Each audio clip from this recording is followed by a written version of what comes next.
guys! Today I'm going to review The Innocents.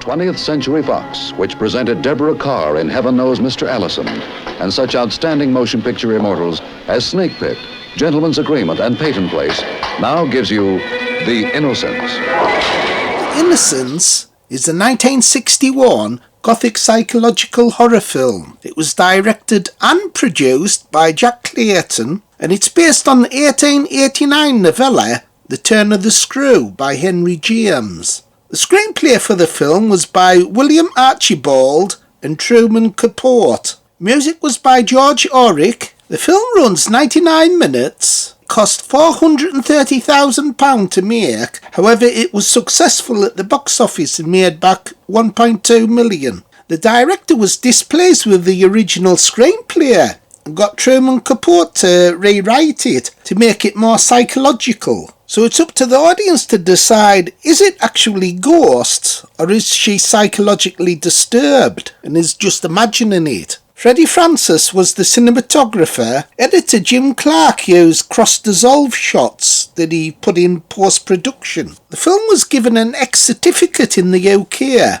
and the film was nominated for 2 BAFTAs, Best British Film and Best Film. It's regarded as a classic. Pamela Franklin, who plays the little 11-year-old girl in the film, would later go on to star in another supernatural horror film, The Legend of Hell House, in 1973. And Martin Stevens, who plays the little boy, was also in Village of the Damned in 1960. The film stars Deborah Kerr, Megs Jenkins, Pamela Franklin, Martin Stevens. So the plot's about this woman who gets a job to look after these 2 children, and she becomes convinced that the house and the grounds is haunted by these 2 ghosts and that they're possessing the 2 children. So this film's very similar in style to my favourite horror film of all time, The Haunting, from 1963. They're both supernatural horror films made in black and white and have a certain look and style to them.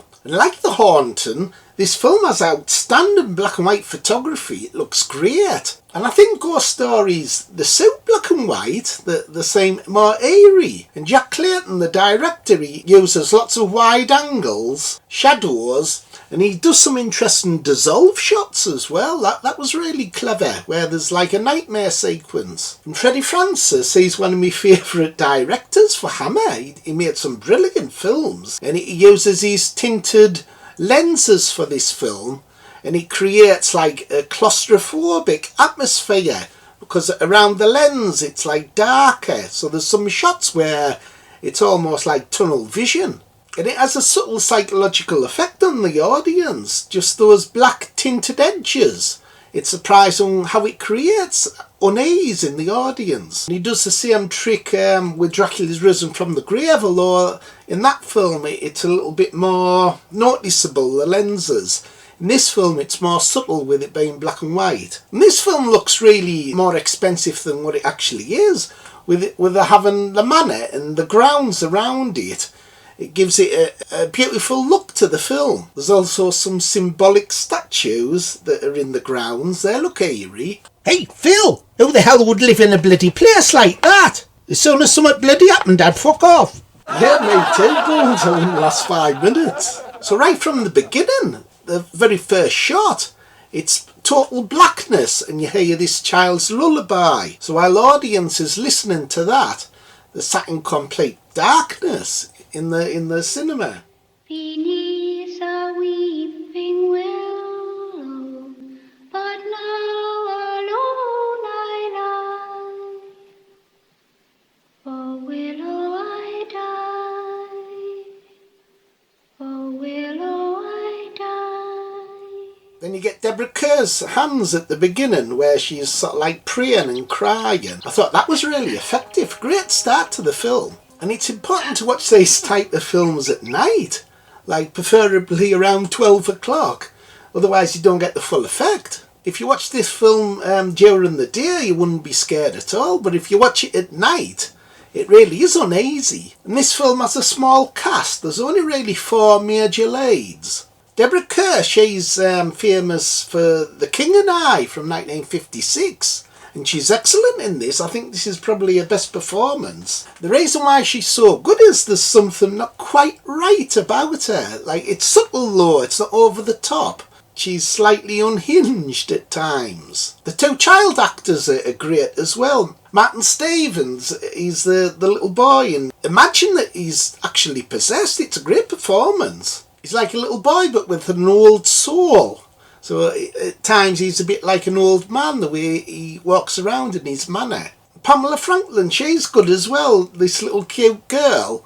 But at times she can change as well. Great performance from these two kids. Megs Jenkins, she played the same character in the TV movie of this story, The Turn of the Screw, in 1974. So she plays the same character, this maid called Mrs. Gross. She knows that there's some weird happenings going on, but she's like closed the mind against it. She doesn't talk about it. And there's some excellent creepy scenes in this film. There's a great moment where you see a face at the window of this man, and he's an apparition.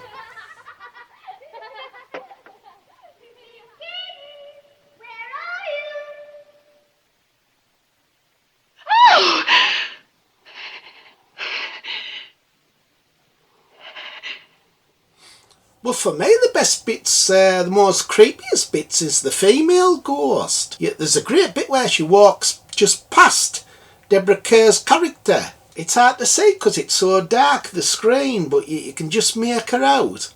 And of course, the scene where she stood near the lake, where she committed suicide. Excellent how it's shot. And she's just staring at her as well. I thought that was a really eerie, creepy moment, that.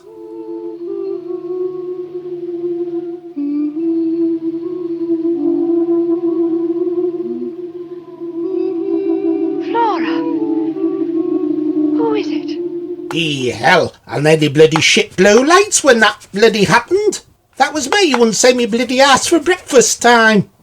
I'd be off like a fucking rocket. Yes, boys, but it's a film. If you ran away, there wouldn't be much of a story. So the director, he made a great decision to have the script rewrote to make it more psychological. Archibald's original screenplay for The Innocents is based on the premise of paranormal events depicted. However, the director was displeased and had the script rewrote by Truman Capote. The rewrite incorporated psychological themes, resulting in a film that suggests other alternatives to the plot. So it's up to the audience to decide if she's got mental problems and she's just imagining these ghosts, or are the ghosts real? And you can never quite work out if it's real or not. Is it all in her mind? Are the ghosts really happening, or is it a mixture?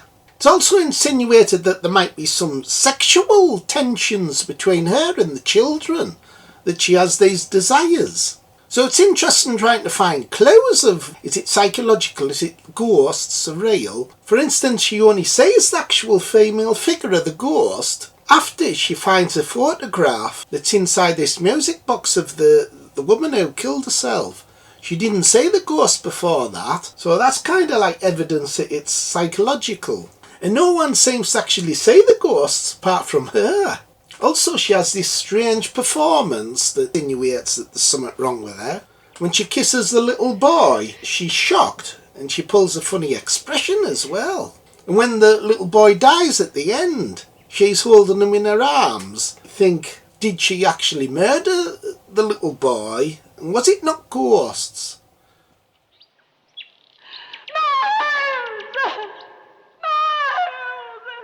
So all these ideas suggest that it's all in her mind. On the other hand, are the ghosts real? Because the maid, it's obvious that she thinks that the place is haunted because she's always going on about having a closed mind. She doesn't want to talk about things. That kind of suggests that she's saying something, but she's not talking about it. It's up to the audience's interpretation of what they think this film's about. That's why this film's talked about a lot in film studies. They analyse the film trying to work out, is it a haunted house, like a traditional haunted story, or is it psychologically disturbed? Hey, Phil! Do you want my bloody opinion? She's a fucking nutter. What are you laughing at? And because of that, I think it's a classic. This and The Haunting are two of the best horror films ever made. So out of 10, I'm going to give this one 10. 10 out of 10. If you think Haunts do like it, I thought it was a brilliant film, Phil. Top marks. Makes these bloody modern films look like shite. Okay, everybody, bye. Like, subscribe and share. Bye. Bye.